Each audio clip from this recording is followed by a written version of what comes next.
afternoon. It's going to be a short little video about Arsenal and the rumours going around that Mesut Ozil and Alexis Sanchez could be sold in the January transfer window.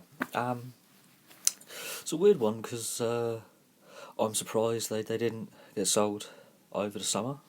Arsenal have already sold a few other key players in their squads, and they haven't really, apart from Lacazette coming in, they haven't really added any depth or brought any players through from the youth academy that they seem to normally do. I also think this is a sign that Wenger's gonna be going in the season. He might not even make it that far. He might retire or leave or be fired before then.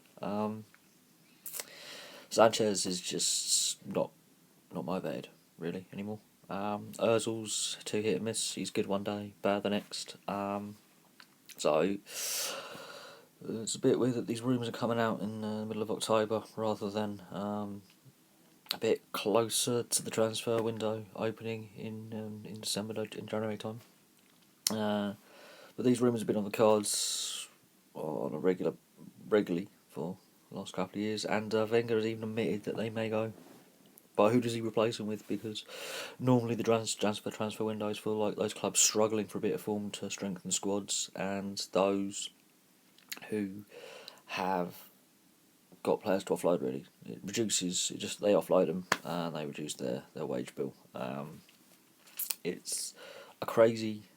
I don't know if the transfer window in January works, or should the transfer window just solely be in the summer and the off season? Who knows? But it looks like they're going. The fact they're not playing well, does that decrease the value that Arsenal get from them? Arsenal basically is just a money making machine and not really a league competitor. It has not won the league in a decade. It's won a couple of FA Cups, great. They are getting into Europe, fantastic. They're just making money. They're not in Europe competitors for winning. They might win the Europa League this season, but I don't think they're competitors for winning the Champions League for a very long time yet. Their squad's filled with average players, really. One or two injuries, they're going to struggle, and they haven't specified if they're going to target any players to replace the two players leaving. And these are two key players. These are two key players who were instrumental in winning those 3 FA Cups in the last, some of those FA Cups in the last few years, especially Sanchez.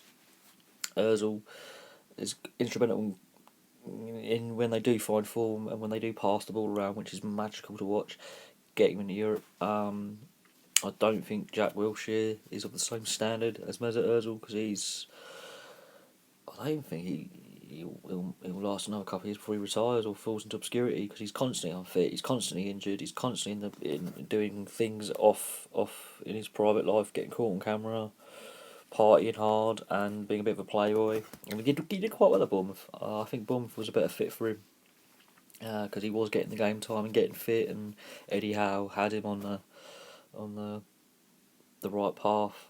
There's, I think, too many distractions in London for Jack Wilshere. Bournemouth is party town. It is known as a bit of a party town on the south coast. It's our version in the south of England, like Blackpool is in the north of England. So there is a bit of distraction there, but at the same time, it's a bit more removed from the mental media scrum that is Greater London when it comes to being in the public eye or in the media. There's less media scrum in Bournemouth. It's a bit more out of the way. You should have stayed. I don't understand Arsenal's policy on transfers at the moment. Whether that's coming from Arsene Wenger himself or someone else is directing transfer policy, because if Giroud gets injured, if Wilshere does get injured again, who comes in at the midfield? I mean, Matthew Flamini is not the player he was. Goal, if Czech or Spina gets injured, who's going to be their reserve keeper? Defensively, they look frail. If Per Mertesacker gets injured, who's going to lead the back 4, back 5 or back 3, depending how he sets up? So there's a lot of questions about depth as well at Arsenal, and they've lost Oxlade-Chamberlain. He's gone. So there's issues with them losing key core squad players that are key first team regulars or in the first team squad, and they're losing them and they're not replacing them. So losing 2 more key squad players, you've basically you're weakening and the depth of the squad. So this is going to be quite alarming for Arsenal fans.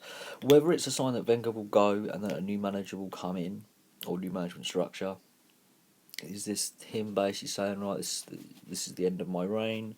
I Obviously he wants to hand over the team with a good financial record for the new manager to have money to work with, because if Ozil and Sanchez pick up their form, knowing that they're going to be in the transfer window and want to excite prospective employers, their value goes up, which means the new manager coming in, or in the new season, or maybe in the training transfer window, Arsenal have even more money to play with. But who do they sign? They're not showing any interest on the rumour mill for any big name players. Their youth development seems to have produced some average, decent players. They are decent players. I'm not knocking the people who come out of Arsenal's youth academy, but there's too many foreigners brought in the youth system. There's not enough local lads from North London. Same with Tottenham. Tottenham have been a bit better, but Eric Dyer went out to Lisbon to learn his trade. So, and I think some of the Tottenham players are actually overhyped for what they are, because they do keep coming up short in certain big matches. They go missing, or and they don't suit certain styles of play. So they're lucky they got Pochettino. Whether if some of them were to cross the North London divide like doing Sol Campbell and that, I don't know. But all is not well with Arsenal. I don't even know where they'll finish. They'll be in definitely the top half of the table. Whether they'll still stay as a top 4, top 6 team, I don't know, because there's also wranglings with the TV rights with the big 6, or the richest 6 clubs in England, trying to hold the other 16 Premier League and the whole Championship to ransom over TV rights, which is wrong. If you take their wealthy owners out, are they still the richest 6? Man United maybe, because of their sell abroad. Liverpool maybe because of their sell abroad, because of their history. Arsenal, outside London, I don't really see it. Man City, if you take their owner out, they're nothing. They really are nothing. And teams breaking through like your Leicester Cities and your Southamptons, because there's something about the mid-table teams the Premier League is so competitive right now, really competitive. And apart from Crystal Palace, who seem to be doomed, I think the other 19 teams can all compete again and beat each other regularly. Palace, I think, are doomed, but that's another story for another video.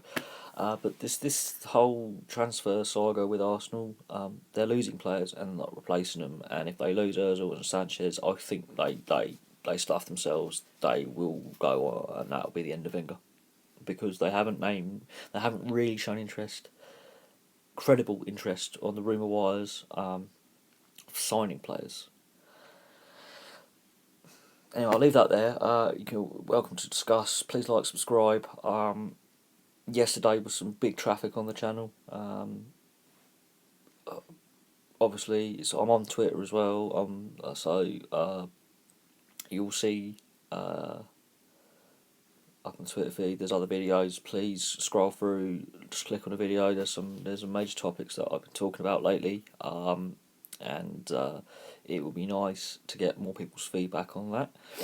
But this could be positive for other clubs, because they could pick up this could be positive for other clubs, because they could pick up an Ozil or a Sanchez and motivate them. If you get Sanchez motivated, he's just an animal. He's like a Shaqiri at Stoke. He's that kind of player. He's powerful. He's short, powerful, and fast, which is not great for the aerial battle. But when he's running at players, you want a ball runner and a ball.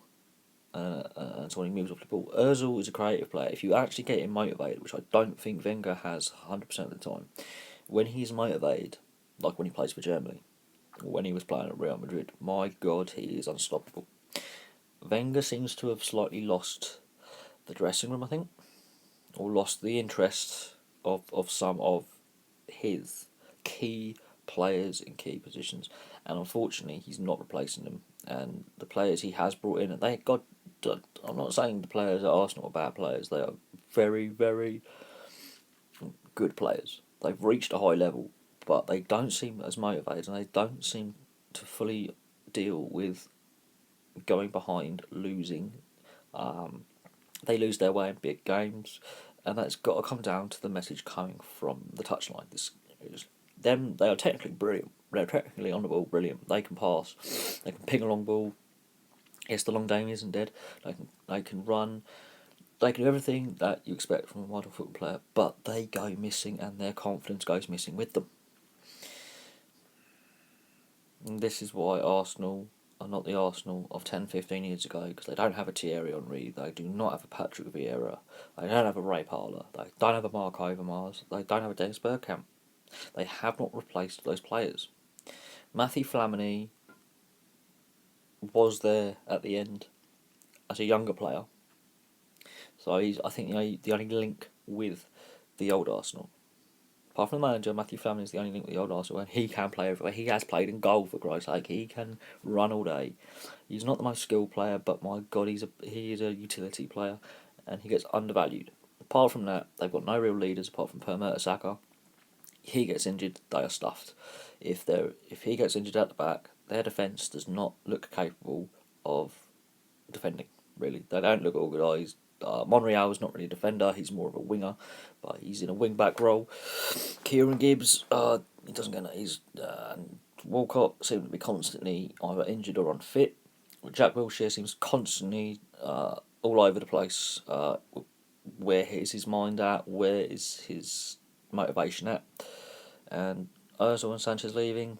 If that does happen in January, have they got youth depth to bring some young players forward and go, here you got your half a season, just impress me, or do they bring someone else in? Anyway, please put your thoughts below, like and subscribe below, and I will talk to you again soon.